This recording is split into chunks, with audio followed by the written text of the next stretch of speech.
Okay, students. Next topic we can see next lesson excretion. What is meant by excretion? Excretion என்ன கழிவு பொருட்களை வெளியேற்றுறதுக்கு பேர் தான் excretion அப்படின்னு சொல்லி பேர்.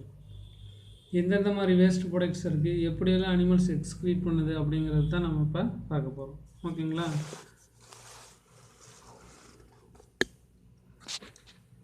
The earliest animal life forms arose around 700 million years ago.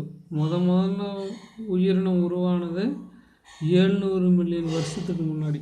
சரிங்க, பேஜ் நம்பர் 132 எடுத்துக்கோங்க. 700 மில்லியன் வருஷத்துக்கு முன்னாடி உயிரினங்கள் எப்படி உருவாச்சோ அப்போ தான் முதல்ல உயிரினங்கள் உருவாச்சு. They were marine organism like modern sponges. அது எப்படி இருந்துச்சுன்னு சொல்லிங்கன்னா, இப்போ இருக்கக்கூடிய ஸ்பாஞ்சஸ் மாதிரி முதல்ல உருவான உயிரினம் இருந்துச்சு. Each cell of the modern sponge is surrounded by sea water. ஸ்பாஞ்சஸை சுற்றி என்ன இருக்குது? கடல் தண்ணி இருக்குது. சரியா? But it maintains a intracellular ionic composition difference from the sea water. இது கடல் தண்ணிக்குள்ளே இருந்தாலும் அதனோட செல்லுக்குள்ளே இருக்கிற ரத்தத்தில் உப்பு கம்மியாக தான் இருக்கும். அதுக்கு பேர் இன்ட்ரசெல்லுலார் காம்போசிஷன் மெயின்டெனன்ஸ் அப்படின்னு சொல்லி பேர். வெளியில் உப்பு தண்ணி அதிகமாக இருந்தாலும் அதனோட உடம்புக்குள்ளார உப்போட கான்சன்ட்ரேஷன் கரெக்டாக மெயின்டைன் ஆகிட்டு தான் இருக்குது. The evolution lead to changes in organism after the tissue layers followed by the formation of special external layers. இதிலேருந்து எவல்யூஷன் ஆகி வர வர புதுசாக எக்ஸ்டர்னல் லேயர்ஸ் நிறைய உருவாகி வந்துட்டுருக்கு. These provide the barrier between the external environment and internal environment resulting in the formation of extracellular fluid. இந்த மாதிரி புதுசாக லேயர் உருவாகிறப்ப எக்ஸ்ட்ரா செல்லுலார் ஃப்ளூயிட்ஸ்னு அப்படியே ஒரு ஃப்ளூயிட் உருவாகுது. இப்படி உருவாகிறதுனால இது சக்ஸஸ்ஃபுல்லாக வெளியில் இருக்கிற டெம்பரேச்சரோட உள்ள ஒரு குறிப்பிட்ட அளவு மெயின்டைன் பண்ணுறது ஹெல்ப்ஃபுல்லாக இருக்கும். Major changes in osmoregulation and ionic regulation occurred during evolution chordates. Osmoregulation அப்படின்னா வாட்டரோட அழுத்தம், தண்ணீரோட அழுத்தம், அயானிக் உள்ளே இருக்கிற அயான்ஸை இது எல்லாத்தையும் கண்ட்ரோல் பண்ணுறது கார்டேட்டில் சக்ஸஸ்ஃபுல்லாக நடந்துகிட்ருக்குது. அதுதான் நம்ம படிக்க போகிறோம். The ability to control extracellular fluid composition were essential for diversification of animals' habitat in brackish water, fresh water and land. இந்த மாதிரி எக்ஸ்ட்ரா செல்லுலார் ஃப்ளூயிடில் இருக்கிற எசென்சியலை கண்ட்ரோல் பண்ணுறதுனால தான் இது பல இடங்களில் வாழ முடியுது. பிரேக்கிஸ் வாட்டர்னால் உப்புத்தன்மை அதிகமாக இருக்கக்கூடிய வாட்டர், ஃப்ரெஷ் வாட்டர்னால் நல்ல தண்ணி, நிலம், இந்த மாதிரி பல இடங்களில் அதனால் வாழ முடியுது. இந்த அபிலிட்டிலே தான் அது பல இடங்களில் போய் வாழ முடியாது. Animals that inhabit land and risk desiccation for unable to excrete metabolic directly into water. ஒரு அனிமல் நிலத்துக்கு வந்துருச்சுன்னா அது தண்ணியில் வேஸ்ட் ப்ராடக்ட்டை எக்ஸ்க்ரீட் பண்ண முடியாது. அதனால் அதுக்கு ஒரு ஸ்பெஷல் எக்ஸ்க்ரீட்டரி சிஸ்டம் தேவைப்படும். Hence there was need an alternate pathway to disappear the nitrogen waste. இதனால தான் அதனோட நைட்ரஜன் வேஸ்ட் எல்லாத்தையும் ரிமூவ் பண்ணுறதுக்கு ஒரு ஆல்டர்னேட்டிவ், ஒரு ஸ்பெஷல் எக்ஸ்க்ரீட்டரி சிஸ்டம் அதுக்கு தேவைப்படுது. Most of the animals rely the kidneys control ionic water and water balance. பெரும்பாலும் எல்லா உயிரினங்களுக்கும் ஆஸ்மோ ரெகுலேஷன் பண்ணுறது கிட்னி தான். வாட்டர் பேலன்ஸையும் அயானிக் பேலன்ஸ் எல்லாத்தையும் ரெடி பண்ணுறது கிட்னி தான்.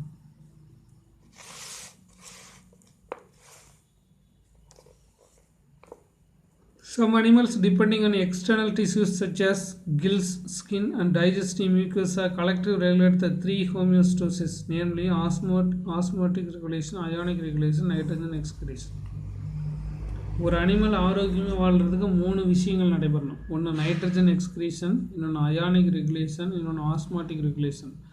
தண்ணியோட அடர்த்தி, அயானோட அடர்த்தி, உலக நைட்ரஜன் வெளியே கொண்டு வருது. இது 3 நடக்கணும். இது 3 நடக்கிறதுக்கு தான் பல ஆர்கன்ஸ் இருக்குது. என்னென்ன கில்ஸு, ஸ்கின்னு, இந்த டைஜஸ்டிவ் மியூக்கஸா, இந்த மாதிரி நிறைய ஆர்கன்ஸ் இருக்குது. இதெல்லாம் இதுக்கு தான் பயன்படுது. ஃபஸ்ட்டு ஆஸ்மாட்டிக் ரெகுலேஷன் என்னென்னு பார்க்கலாம். Osmotic regulation is control of tissue osmotic pressure which acts as driving the forceless movement of water across the biological membrane. ஒரு பயாலஜிக்கல் மெம்பரின் மூலியமாக தண்ணியோட ப்ரெஷரு செலுத்தப்பட்டு அதனோட ப்ரெஷர் கண்ட்ரோல் ஆச்சுன்னா அதுக்கு பேர் ஆஸ்மாட்டிக் ரெகுலேஷன் அப்படின்னு சொல்லி. அயானிக் ரெகுலேஷன் என்ன? உடம்புல இருக்கிற அயானோட கண்டென்ட்டை சரி பண்ணிக்கிறது, இதுதான் ionic regulation. Ionic regulation is a control of ionic composition of body fluids. Body ஃப்ளூயிட்ஸில் இருக்கிற அயானிக் கான்சன்ட்ரேஷனை ரெகுலேட் பண்ணுறது தான் ionic regulation. These process by which body gets rid of the nitrogen waste products in protein metabolism is called excretion. Protein உடம்புல உற்பத்தி ஆகும்போது nitrogen கூட்டு பொருட்கள் வேஸ்டேஜாக உருவாகிறது. இதுக்கு பேர் தான், இது வெளியேற்றுறதுக்கு பேர் தான் excretion. Nitrogen excretion is a pathway by which animals excretes ammonia, toxic nitrogenous product and protein metabolism. பெரும்பாலும் இந்த நைட்ரஜன் வேஸ்ட் ப்ராடக்ட் என்னென்னா அமோனியாவாக தான் உருவாகும், இல்லைனா யூரியாவாக இருக்கும், இல்லை யூரிக் ஆசிட்டாக இருக்கும். இது மூணு வெளியேற்றுவாங்க. It is a toxic nitrogenous, இருக்கிறதுலே ரொம்ப டாக்ஸிக்காக இருக்கிறது அமோனியா. சரியா? இன் ப்ரோட்டீன் மெட்டபாலிசம், ப்ரோட்டீன் கெட்டபாலிசம்னால ஒரு பொருள் உருவாகுது, அந்த பொருளுக்கு பேர் அமோனியா. இது ரொம்ப டாக்ஸிக்கான நைட்ரஜன் உள்ள ஒரு பொருள். The removal of ammonia and other metabolic alternatives such as urea, uric acid is linked to ionic osmotic homeostasis. ஒன்றா அமோனியா உருவாகும், இல்லைனா யூரியா உருவாகும், இல்லை யூரிக் ஆசிட் உருவாகும். மூணில் ஏதோ ஒரு பொருள் நம்ம உடம்புல வேஸ்டேஜாக உருவாகும். In freshwater vertebrates maintain the higher salt concentrations in the body fluids. நல்ல தண்ணியில் இருக்கக்கூடிய அனிமல்ஸ் எல்லாம் உடம்புக்குள்ளார அதிகப்படியான உப்பை ரத்தத்தில் வச்சுருக்கு. சரிங்களா?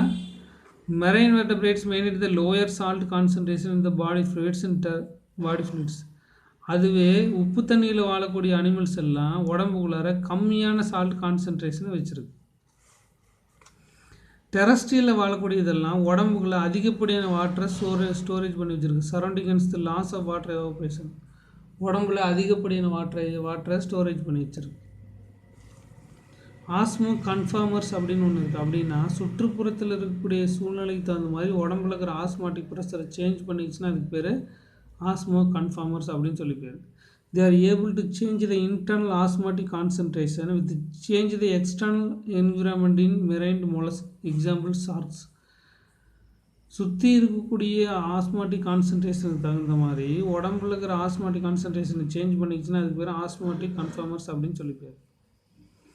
ஆஸ்மாட்டிக் ரெகுலேட்டர்ஸ் அப்படின்னு சொன்னிருக்கு. இது சுற்றி இருக்கிற பொருளுக்கு தகுந்த மாதிரி உடம்போட ஆஸ்மாட்டிக் கான்சன்ட்ரேஷனை மாற்றாது, தனக்குன்னு ஒரு ஆஸ்மாட்டிக் கான்சன்ட்ரேஷனை க்ரியேட் பண்ணி அதையே மெயின்டைன் பண்ணிகிட்ருக்கும். அதுக்கு பேர் osmoregulators. Osmoregulators maintain the internal osmotic concentration irrespective with external osmotic. இர்ரெஸ்பெக்டிவ்னா அது எதுவுமே பண்ணாது, வெளிப்பகுதியில் இருக்கக்கூடிய என்விரான்மெண்ட்டில் அது எதுவுமே பண்ணாது. எக்ஸாம்பிள் ஓட்டர்ஸ் அப்படின்னு ஒன்று இருக்குது, அதெல்லாம் அப்படி தான். Depending on the ability to tolerate the changes in external environment, animals classified into stenohaline, urihaline. உடம்புல இருக்கக்கூடிய உப்புத்தன்மை எந்த அளவுக்கு தாங்கிக்குது அப்படிங்கிறத வச்சு ரெண்டாக பிரிக்கிறோம். ஒன்று ஸ்டீனோஹலைன், இன்னொன்று யூரிஹலைன். அதாவது உப்புத்தன்மையை உடம்புல அதனால் தாங்கி கொள்ள முடியலை, கொஞ்சமாக தான் தாங்கிக்க முடியும் அப்படின்னா அதுக்கு பேர் ஸ்டீனோஹலைன். இல்லை எவ்வளோ உப்பு கொடுத்தாலும் அது தாங்கிக்கும் அப்படின்னா அதுக்கு பேர் யூரிஹலைன். ஓகேங்களா? ஃபஸ்ட்டு ஸ்டீனோஹலைன் பார்க்கலாம். ஸ்டீனோஹலைன் அனிமல்ஸ் கேன் டோலரேட் ஒன்லி நேரோ ஃப்ளூக்சுவேஷன்ஸ், குறைவான வேறுபாடுகளை மட்டுமே தாங்கிக் கொள்ளும். இன் சால்ட் கான்சன்ட்ரேஷன், உடம்புல மிக குறைவான சால்ட் கான்சன்ட்ரேஷனை மட்டுமே தாங்கிக் கொள்ளும், ஏற்ற இறக்கங்களை தாங்கிக் கொள்ளும்னா அதுக்கு பேர் stenohaline. Example gold fish. Euryhaline என்னென்னா the animals able to tolerate wide fluctuations, மிகப்பெரிய ஏற்ற இறக்கங்களை கொடுத்தாலும் தாங்கிக்கும் சால்ட் கான்சன்ட்ரேஷன் அப்படின்னா அதுக்கு பேர் euryhaline. Example Artemia, tilapia, salmon fish, இதெல்லாம் எடுத்துக்காட்டு, இதுக்கு எடுத்துக்காட்டு. ஓகேங்களா? The major nitrogen waste products are ammonia, urea, uric acid. உடம்புல நைட்ரஜன் உருவாகக்கூடிய முக்கியமான வேஸ்ட்டு ஒன்று அமோனியா, இன்னொன்று யூரியா, இன்னொன்று யூரிக் ஆசிட். இது தவிர நிறைய இருக்குது. Other waste products of protein metabolism trimethyl amine oxide அப்படின்னு ஒன்று இருக்குது. இது மெரைன் டீலியோஸில் வேஸ்டேஜ் வரும். ஸ்பைடர்ஸ், சிலந்திகள். சரியா? ஸ்பைடர்ஸ் சிலந்திகளில் பார்த்திங்கன்னா குவானைன் வேஸ்ட் ப்ராடக்டாக வரும். Hippuric acid, allantoic acid, ornithic acid, creatine, purines, pyrimidines, பிட்ரைன்ஸ், இந்த மாதிரி நிறைய வேஸ்ட் ப்ராடக்ட் உருவாகும். ஒவ்வொரு அனிமலுக்கும் ஒவ்வொரு ஸ்பெசிஃபிக்காக இருக்கும். சரிங்களா? அது ஒவ்வொன்றையும் நம்ம தனித்தனியாக இப்போ பார்க்க போகிறோம். Next mode of excretion. எப்படி இந்த வேஸ்ட் ப்ராடக்ட்டை வெளியே கொண்டு போய் கொடுக்குது, அதுதான் மோட் ஆஃப் எக்ஸ்கிரீஷன். எந்தெந்த வழியில் கொடுக்குது. Excretory organ helps to collecting the nitrogen waste expelling into external environment. Excretory system என்ன பண்ணுன்னா உடம்புல இருக்கிற வேஸ்ட் எல்லாத்தையும் கலெக்ட் பண்ணிவிட்டு வெளியே கொண்டாந்து கொடுக்கும். The animal have evolved different categories get rich to these nitrogen wastes. Animals இந்த மாதிரி நிறைய டிஃப்ரெண்ட்டாக வேஸ்ட் நைட்ரஜன் வேஸ்ட்டு வெளியேறதுக்கு டிஃப்ரெண்ட்டான வழிகளை ஒவ்வொன்றும் பயன்படுத்துது. Ammonia is produced in amino acid break down toxic and must excrete either ammonia, urea and uric acid. யூரியாவை விட யூரிக் ஆசிட்டை விட அமோனியா ரொம்ப டாக்ஸிக்கானது. அதனால் அம்மோனியா இருந்துச்சுன்னா உடனே அது வெளியே கொண்டு வந்துடும். The type of nitrogen end products ammonia excrete depending on the habitat of animal. அது எந்த இடத்துல வாழுங்கிறது பொறுத்து அம்மோனியா வெளியில் வரும். Ammonia requires large amount of water is elimination. Ammonia வெளியில் கொண்டு வரணும்னா அதுக்கு நிறைய தண்ணி தேவைப்படும். நிறைய தண்ணி எங்கே இருக்குது, தண்ணியில் வாழக்கூடிய அனிமல்ஸ் மட்டும் அம்மோனியாவை எக்ஸ்க்ரீட் பண்ண முடியும். சரியா? whereas uric acid being least toxic. Uric acid ரொம்ப கம்மியான டாக்ஸிக்காக இருக்கும். Can be removed with minimum loss of water. Uric acid வெளியே கொண்டு வரதுக்கு கொஞ்சம் தண்ணி இருந்தாலும் போதும். Urea can be stored in the body is considerable periods of time and it is less toxic and less soluble in water then ammonia. Urea வந்து ரொம்ப அதை விட டாக்ஸிக் கம்மியாக இருக்கும். இது தண்ணியில் ரொம்ப அளவே குறையும் அம்மோனியாவை கம்பேர் பண்ணுறப்போ. இந்த மாதிரி நிறையா இருக்குது. இதை வச்சு மூணாக பிரிக்கிறோம். அம்மோனியாவை வேஸ்ட் ப்ராடக்டை வெளியில் கொண்டு வந்தால் அதுக்கு பேர் அம்மோனோடெலிக்ஸ் அப்படின்னு சொல்லி பேர். யூரியா வேஸ்ட்டை கொண்டு வந்து அது யூரியோடெலிக். யூரிக் ஆசிட்டை வெளியில் கொண்டு வந்து அது யூரிகோடெலிக் அப்படின்னு மூணாக பிரிக்கிறோம். அது பார்க்கலாம். Animals excrete most of its nitrogen form ammonia is called ammoniotelics. இது 2 மார்க் கேட்பாங்க. அம்மோனியா வேஸ்ட் ப்ராடக்டை வெளியில் கொண்டு வந்து அதுக்கு பேர் அம்மோனோடெலிக்ஸ் அப்படின்னு சொல்லி பேர். Example, many fishes, aquatic amphibians, aquatic insects are ammoniotelic. In bony fishes, ammonia diffused across the body surface or throughout the gill surface. Ammonium ions on reptiles, birds, land snails and insects. சரிங்களா? Fani fishes வந்து ammonia உடம்புக்குள்ளாரே filter பண்ணி kills வெளியே கொண்டு போய் கொடுக்குறோம். ரெப்டைல்ஸ்னால் ஊர்வன, birds பறப்பன, land snails, இதர் insects எல்லாமே யூரிக் ஆசிட்டை வேஸ்டேஜை வெளியில் கொண்டு வரும். with minimum loss of water is called as uricotelics. Uric ஆசிட்டை வேஸ்ட்டாக கொண்டு வந்து அதுக்கு பேர் யூரிகோடெலிக். இது போக டெரஸ்ட்ரியல் அனிமல்ஸ் லெஸ் டாக்ஸிக் யூரியாவை வெளியில் கொண்டு வந்து அது ureotelic. Uric acid are produced conserve water. Mammals and terrestrial amphibians excrete urea. It is called as ureotelics. சரிங்களா? அம்மோனியா வெளியில் கொண்டு வந்தால் அதுக்கு பேர் அம்மோனியோடெலிக்கு. யூரிக் ஆசிட்டை வெளியில் கொண்டு வந்தால் யூரிகோடெலிக். யூரியா வெளியில் கொண்டு வந்தால் யூரியோடெலிக். இந்த மாதிரி பல வகையை பிரிச்சுக்கிறாங்க. Earthworms while soil and ureotelics and in water is ammoniotelics. Earthworm மட்டும் தண்ணியில் இருந்தால் அம்மோனியா வேஸ்டேஜ் வெளியில் கொண்டு வரும். நிலத்தில் இருந்தால் யூரியா வேஸ்டேஜை வெளியில் கொண்டு வரும். இதுக்கப்புறம் எக்ஸ்கிரீட்டரி டிஃப்ரெண்ட்டாக இருக்குது. அது ஒவ்வொன்றையும் நம்ம தனித்தனியாக பார்க்கலாம். ஓகேங்களா?